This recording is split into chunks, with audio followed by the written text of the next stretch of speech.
glad you guys are here and that you're part of our journey. Shifco exists to help entrepreneurs who are just getting started all the way up to 5 million in revenue, help them grow their impact so they can make a bigger difference by growing their business. So this body of work that I'm sharing with you today is based on 4 years of doing that, because Shifco is just over 4 years old. We've learned a lot in those 4 years. And the people that are attracted to Shifco want to use their business as a force for good, whatever that means to them. They're trying to, in their piece of the world, make the world better in some meaningful way. We do lots of different types of events. Two that are coming up. We've got one in the New York area that's still virtual, called Gather and Grow. It's a really fun brainstorming event for people to share ideas with each other. We also have personal events as well. This one is on confidence because it requires an incredible amount of confidence to build a business. Building a business is like a fear grinder. Every fear that you have is going to come to the surface and get ground out. So come to any of the events. We're here to serve you. You don't have to be a member to join the events. We're really here to help you grow. My background is I've had multiple business exits, including a NASDAQ IPO. In 2009, I had this crazy idea that I want to use my business growth skills to make a meaningful difference. I was the first difference maker that I knew. Started a purposeful Shark Tank called Share on Purpose. Thought I was the only person in the world who felt this way. Thought it was a unique idea, only to find out that there were millions of people already on that journey. Share on Purpose does two things. We invest in conscious businesses. So if a business is sustainable or somewhere along the lines of what Joe talked about, aligned with my values and my faith, we will invest in those businesses. And then we also create businesses through the Cultivator. We have 5 of those. Shifco is number 5. And so we create our own companies, and then we also invest as well. So I've learned a lot about what not to do as well as what to do to make a bigger difference in the world. And I found myself really drawn to different makers when I started this journey. I thought I was the only one. In 2008, 2009, I sold a very successful business, started over, and I just found myself wanting to connect with people that were trying to do good. And I was looking for names to figure out what this thing was. I knew it had something to do with purpose. For me, purpose drives everything. Obviously, you have a company called Share on Purpose and Succeed on Purpose and Ignite on Purpose. Purpose matters to me. I noticed that some of the people I was being drawn to, some were nonprofits, others were for-profit. And I found that kind of surprising. But all of the businesses were built to do good. And that's what I wanted when I started this journey. I wanted to use my gifts to give back, but I also wanted to make money. I noticed a lot of the difference makers that I met were leading with a combination of head and heart. And that was very different than the world that I had come from, having taken a company public on the NASDAQ stock exchange and then building a growth strategy firm and serving some of the largest brands in the world. I didn't see that combination of head and heart. And now I was seeing it. I came across an organization called Conscious Capitalism, and Conscious Capitalism really grounded me in the fact that I'm not alone and there are millions of other people like me. And I got to meet them. And B Lab, which certifies companies that are living their values.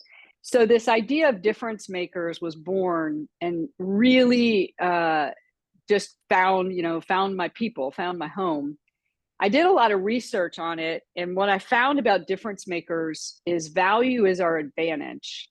So when you look at a traditional business, and if a traditional business is building a product, let's just say a watch or maybe some lotion, their questions they're asking themselves at the product table are, will somebody buy our product?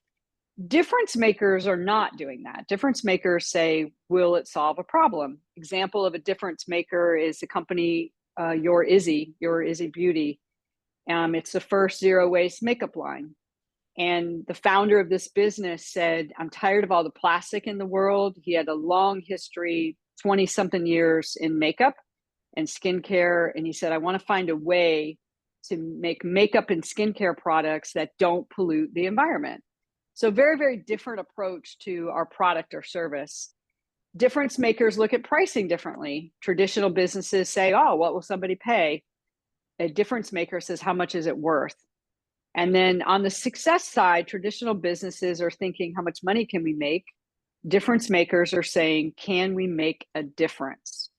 So I quickly realized in this study that the values that we leave the business with and the value that we provide to the marketplace are connected. That's the head and heart piece that I described a minute ago. Now, the other thing that's fascinating about this is from the Global Entrepreneurship Monitor. This organization's been around for decades, and they monitor different trends in entrepreneurship. In 2020, there was a study from 2019. They updated every 2 years. In 2024, we're at a tipping point. So the blue lines that you see, these are all the different countries. The blue lines are the reason why an entrepreneur started a business. The blue is to make a difference in the world. The orange is to build great wealth or high income. Look at all the blue on that chart. It's unbelievable. For the last 3 years, almost 50% of US and Canadian founders said they started their business to make a difference in the world. Now, when I went down this path 15 years ago, they estimated it was maybe 2 to 5% of people were like me, starting businesses to make a difference in the world. Today, it's almost 50% in US and Canada, and many other countries are seeing the same shift. Again, look at all the blue on that chart. It's unbelievable. So the first thing I always like to say is you're not alone. You know, this feeling that you have, this calling that you have, you are not alone. And once I realized I wasn't alone, it made me push harder, I guess, you know, to really understand the difference that I was here to make. So we've been serving difference makers now in Shiftco now for 4 years, and we've gotten to really know difference makers, and they have 4 things in common. First is they're on a mission to make a bigger impact. Their mission's different. Some people, it could be, you know, in a local city. Some people is I want to help 10 leaders do business better. Impact means different things to different people. So, but the why behind it is because of impact. Second is it's purposeful. They know they're doing work that they were born to do. It's like, I can't not do this work. I feel compelled to do this work. I don't know if anybody remembers the book, The Purpose Driven Life, but that book really changed my life because I realized that we do have a purpose and we are here to do this thing. And what I find about difference makers is they want to fulfill that purpose. The other thing about difference makers is they care about personal evolution. They want to be lifelong learners. And then last but not least is they want to build a profitable business. But the reason for that is not just to make money. The reason for that is they want to increase their impact. Now, I also can tell you after 15 years of being a difference maker and 4 years serving, I don't know how many difference makers, a lot. It is not easy. So if it feels hard to you, whether you're on day 1 or month 1 or year 10, if it feels hard to you, that is not your imagination. It is hard. Why? It's hard because you're balancing values, purpose, and mission with the need to earn money. And maybe you've got some savings and that's not as motivating, but we don't want to build a business and lose money. So this balance is tricky. And this is the thing that I have really struggled with the most because I've always built businesses that made a boatload of money. But when I started building purposeful businesses, it took longer to make money because I was balancing the earning of money with the making a difference. And that balance, I don't want to minimize that, is, you're going to do business differently as a difference maker than you would if you were just out there saying, I'm going to sell this product and make whatever money. It's different. The second part, this part I didn't necessarily like, but now I've really, really come to like it. Who we become is really what drives the business forward. My quote here is on the left: your business grows as you evolve. That was my breakthrough about 8 years ago, that for me to grow these businesses, I had to grow myself as a leader. I had to work on my own stuff. I had to improve my confidence. I had to improve my patience, which was really hard for me to do. I had to improve my communication skills, which I'm still working on. So this who we become part of it is really what drives the business forward. In my past life is a serial entrepreneur, and I've been an entrepreneur now for 30 years. That wasn't what drove the business forward. What drove the business forward in my previous non-difference maker businesses was sales and marketing. I was really good at sales and marketing. Boom, I could grow the business really quick. That's not the case with these types of businesses. So the way that you market, the way that you sell is very different. It's more authentic. And that means that we've got to look ourselves in the mirror, and we've got to understand ourselves, that we've got to work on being non-judgmental of ourselves and others, or all of these personal attributes that really matter when you're a difference maker. So the journey that you're going to go on today is, we're going to start with, where are you in your business? And then ultimately you're here because there's something about this that you said, I want to increase my impact. What we're going to do today is, with this toolkit, we're going to look at, where do you really need to focus? And then what is it that you really need to learn? We've got tons of resources for you, whether you're a member of Shiftco or not. But it starts first with really recognizing where you are and where you need to focus. So let's look at the toolkit. Number one is personal evolution. You will be on a personal evolution journey. If this is your first business, it will be unlike anything you've ever done. I've never grown as much as I have in the last 15 years. You're constantly faced with opportunities to grow and evolve. Second is purpose. And how does that purpose affect you, and how does it affect your business? Next is value. What is the value that you provide? And then third is growth. How are you going to actually grow the business? The combination, when you put these factors together, these 4 factors, that's how you increase your impact. So as we go through these 4 areas and we look at tools in each of these 4 areas, just give yourself, an assessment. Do I have this, or do I need some improvement there as we break each of these down? I want to start first with purpose. When I started this difference maker journey 15 years ago, and I opened the doors July of 2009, and I said, okay, I'm going to do this thing called, conscious entrepreneurship. And I took the sign off my office and put a new sign up that said, succeed on purpose.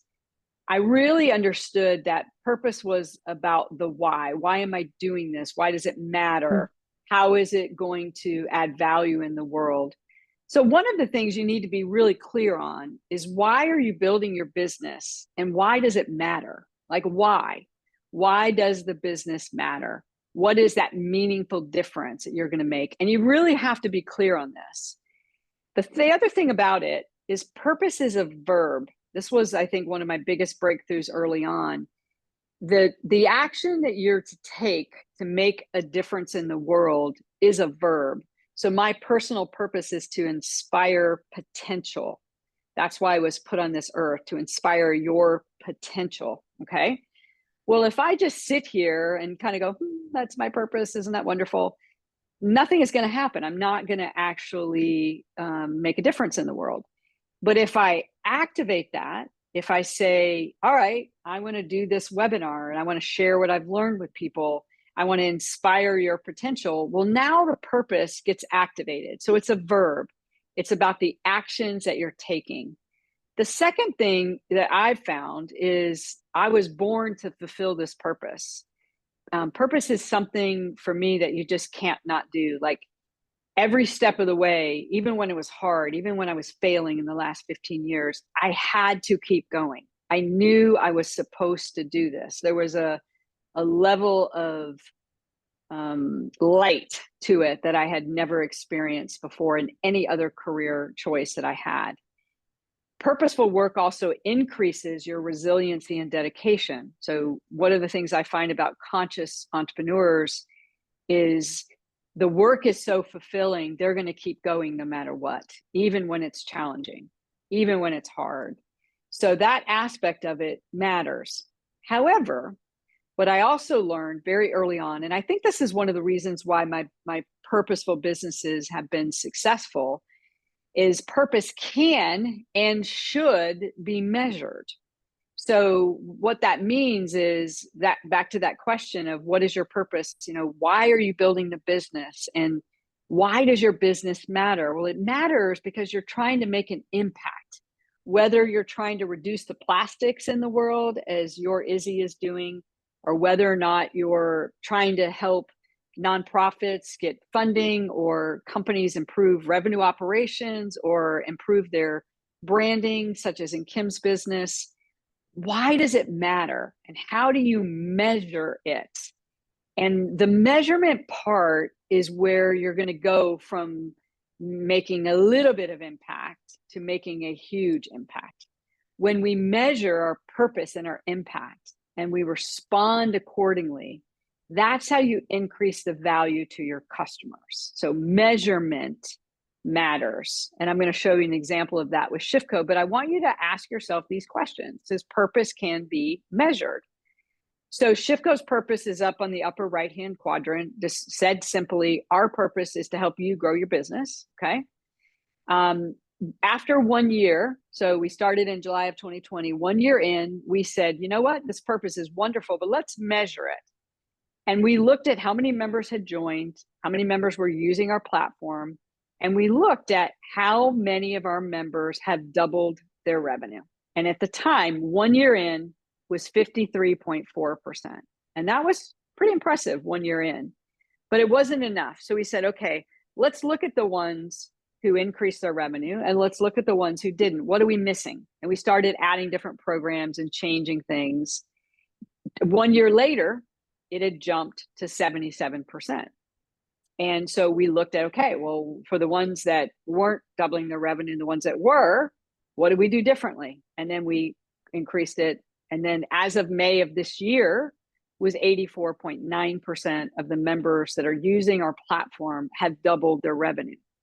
Now, the reason for that is not just a brag point for ShiftCo. I am super proud of that number, super, super proud of it, and super proud of our mentors and coaches.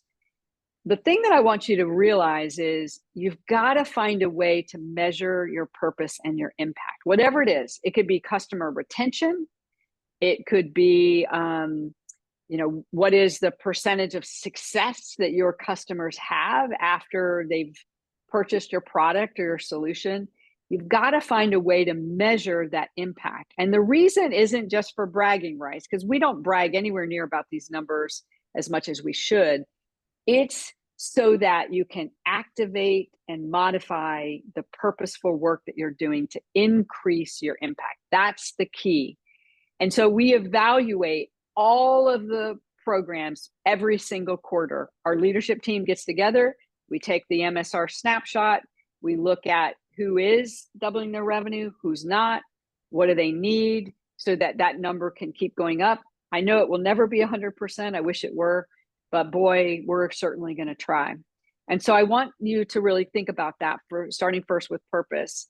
What is your purpose? What is the business's purpose? What is your purpose? Why does your business matter? Okay, now, once you know that, how can you measure it so that you can really evaluate your impact so that you can build an even better company?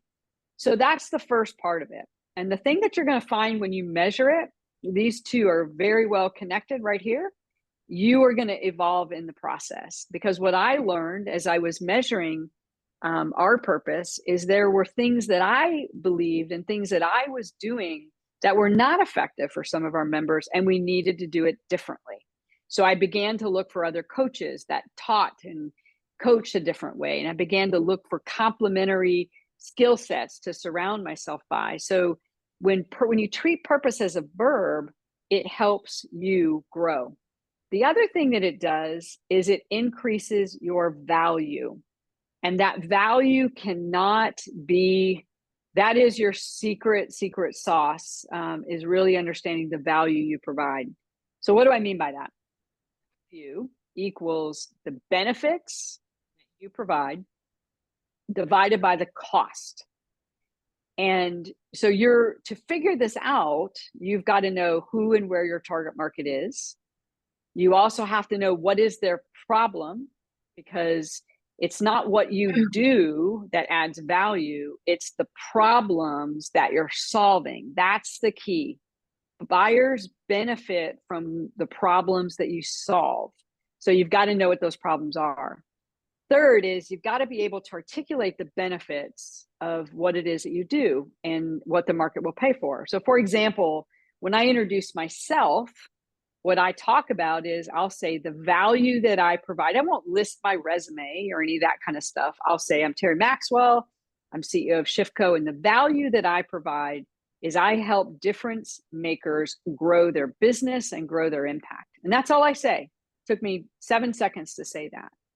And so that introducing myself from the benefits perspective, the benefit, not who am I, what have I done, but the benefit, the value that I provide, the benefit that I provide is I help difference makers double their business so they can grow their business and grow their impact. So that part of it, you've got to be able to articulate that. And this value equation, what's beautiful about having a high value equation is it also will ensure your business grows organically, and you increase your referrals and that customers stay and or buy again. So that value aspect is critical for difference makers, because we want to use our business as a force for good. All of us do. I heard it when you guys introduced yourself. I hear it from our ShiftCo members all the time. And we're driven to use our business to make our little corner of the world better. And we want the business to be a vehicle to solve those important problems, whatever those problems are. Here's the rub though, right? So this is why it matters, right? The problem is those are not reasons that somebody could buy from you. Let me give you an example. Let's say that you showed up today and I talked about Terry Maxwell and I've done all these wonderful things.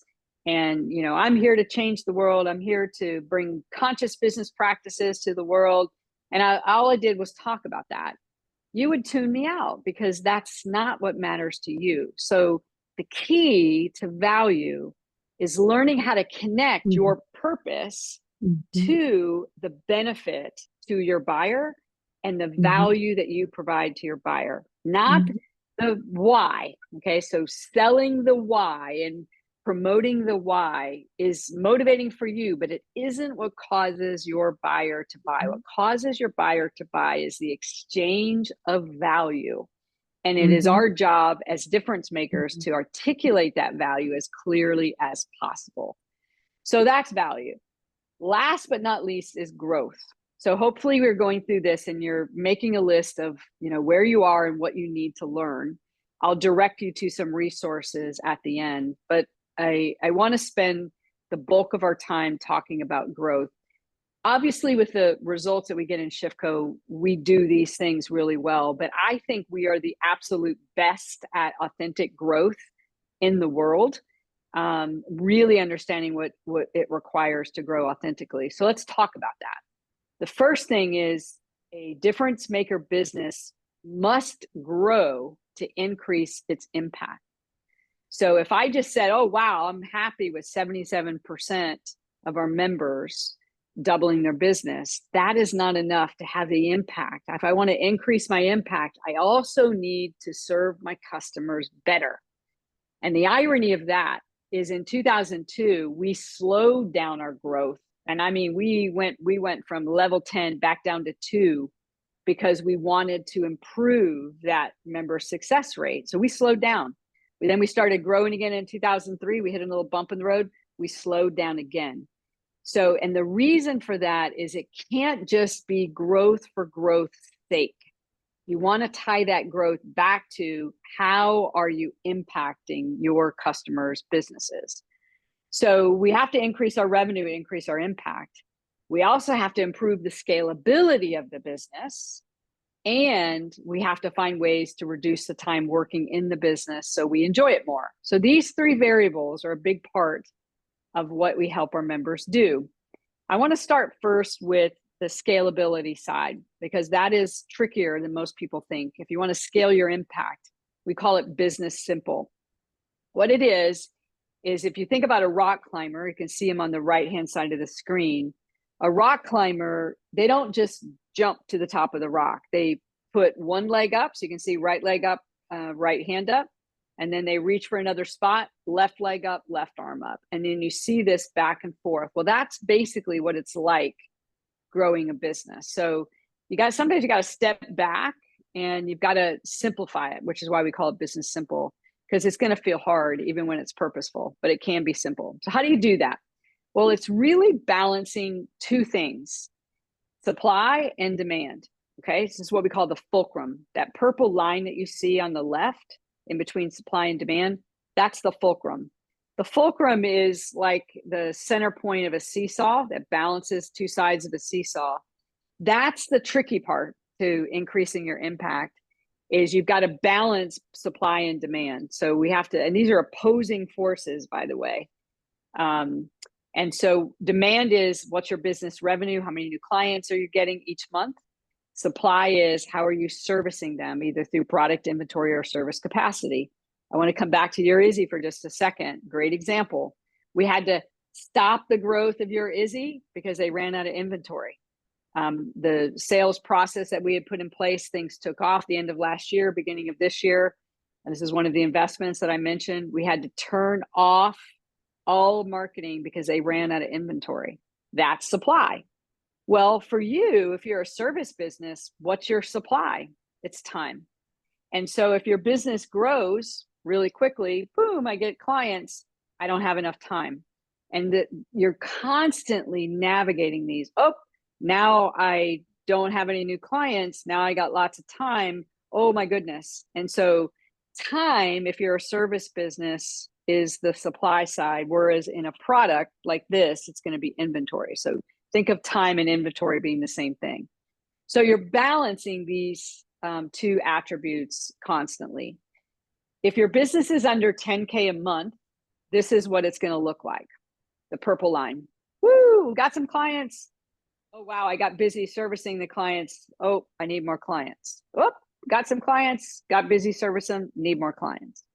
And this is tricky. So a business that is under 10K a month is really, really tough. And it's one of the reasons why we try to help you get past 10K a month as quickly as we can, because it is so tricky. And you'll get in this, get the work, do the work, get the work, do the work, get the work, do the work. And it will just feel like there's just not enough time to really grow the business. So that's the first fulcrum, the time fulcrum. The second fulcrum is even trickier, believe it or not. This is between 10 to 30K. Shipco is just now coming out of this. It's a very difficult phase, has lots of repeated ups and downs. Here, the business revenue looks like these loops. I call them Groundhog Day. Oh, it's working. No, it's not. Oh, it's working. No, it's not. Oh, it's working. No, it's not. And you get these loops. And so for those of you that are in this stage, this is really, really, really tricky. And you have several pressure points, time, resources, very, very tricky in that phase. And I'm going to give you a toolkit here in a minute to help you with it. And then the third fulcrum, this is where Shipco is just now going. We call it the leadership fulcrum. This is when the business truly starts to scale. It will not truly scale until you get it above 30K. If it's below 30K, it's going to loop like this. Once you get it above 30K, if you have the right pieces in place, it'll start to feel like climbing stairs. It will start to feel like what it felt like or what you thought it would be like when you started. For those of you that are just starting, don't think it's going to be like that. It's going to be more like this. Even as a person who started, I can't even tell you how many businesses I've started from scratch and helped and invested in. I can't even tell you how many now. Even when I start a business, it still looks like this. Shiftco's revenue the first 18 months look like that. And then the second 2 years, it looked like that. Even as much experience as I have, it still looks like this. And now, obviously, it's starting to look like this. Mm-hmm. So that's what it looks like above 30K a month as you get these different pieces in to fill the fulcrum. So again, assess where you are and assess, set your expectations properly so that you can manage this fulcrum, this pressure between supply and demand. And then one more thing on this, and then I'm going to talk about just the demand side. There's 5 ways that you make the business more scalable. 1 is simplifying your product offering. 2 is adding people and resources, so freelancers, contractors, those types of things. 3rd is looking at your pricing and profit. Believe it or not, most difference makers, their product is underpriced. It's one of the big things we help them with, is getting the pricing right. 4th is process and tools and technology. And 5th is partnership models, putting partnerships in place to help you scale the business. And whatever time you get back, you obviously put that into demand gen. All right, the second part of the growing your business. So the first part of growing your business is getting the supply side right? Really working through the loops, making the business scalable, pulling back on growth so that you can fix things and make them better. Now, let's say it's time to really start ratcheting up growth. There's 4 steps that you're going to take to increase demand. Awareness. More people need to be aware that you exist. Now, I don't care whether you're starting and today is the first day starting your business or whether you've been doing it for decades. What I can tell you is you need 3 to 10 times more awareness than you have today, period. 3 to 10 times more awareness today than you have, period. Interest is when people want to learn more. They attend things like this. So you're interested if you're attending here today. That doesn't mean that you're going to buy. It just means that you're interested. And then desire is when somebody says, yeah, I really think I want to do this. And then act is when they actually purchase. Here's the trick. 70% of your time needs to be spent generating awareness, not selling, not marketing, not doing events. 70% of your time, the time that you have set aside for demand generation, needs to be spent on awareness. This is the number one reason why, number one by far, most businesses don't grow revenue fast enough, is they are not putting enough time and effort into awareness building. We have a little mantra called the 4 F's. So we treat growth rather than marketing. We treat it like building relationships. And so right now, you became a friend when somebody told you about this. You became a follower when you signed up. Hopefully, after you see some of the amazing things we do, you'll become a fan. And so that the 4 F's are ways that we build relationship. But I don't want to lose this point. I cannot say this enough. 70% of your time needs to be generating awareness, growing more friends. You need 3 to 10 times more friends, more connections than you have today. That's where the bulk of your time needs to be spent. 25% of your time is cultivating those relationships, the people that are interested, following up with them, seeing how you can serve them, answering their questions. 5% of the time is actually selling.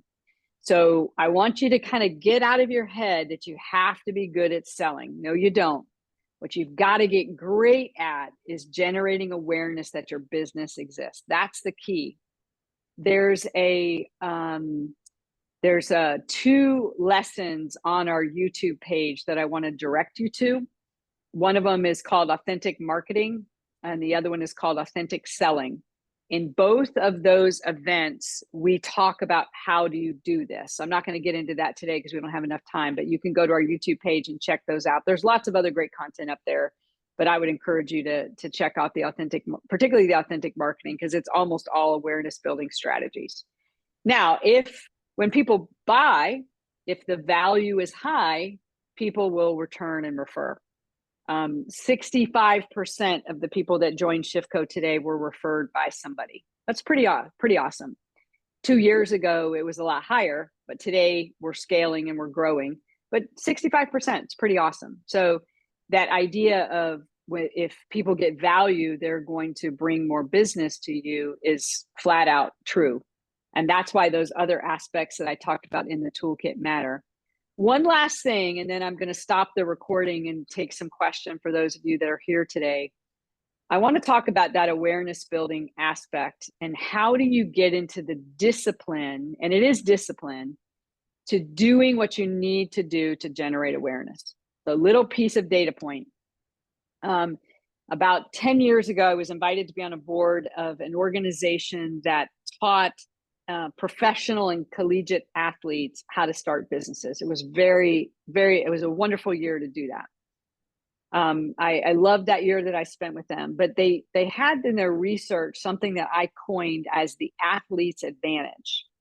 The reason why, in their data, athletes are 3 times more successful as entrepreneurs than non-athletes. I was fascinated by that. And the reason is athletes train their mind, their body, their heart to make moves rather than be in motion. So being in motion is the act of doing stuff.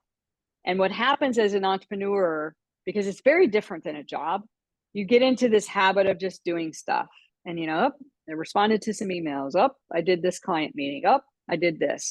I posted on LinkedIn. And you get into this very routine habit of just doing stuff. That is being in motion. You're doing stuff. Making a move is about going from one place to another. It's intentional. It's purposeful. So what we train our members to do, and what I would encourage you to train yourself to do, is get in the habit of making moves. A move is an intention. I'm doing this so that there's a so that factor to it. And since it's football season, it's really easy to do this. I break awareness. So awareness building activities. Remember, 70% of our time needs to be spent generating awareness. I break that down into small moves that I can make. And I have a list of them on my computer. And every day I pick 3 off of that list.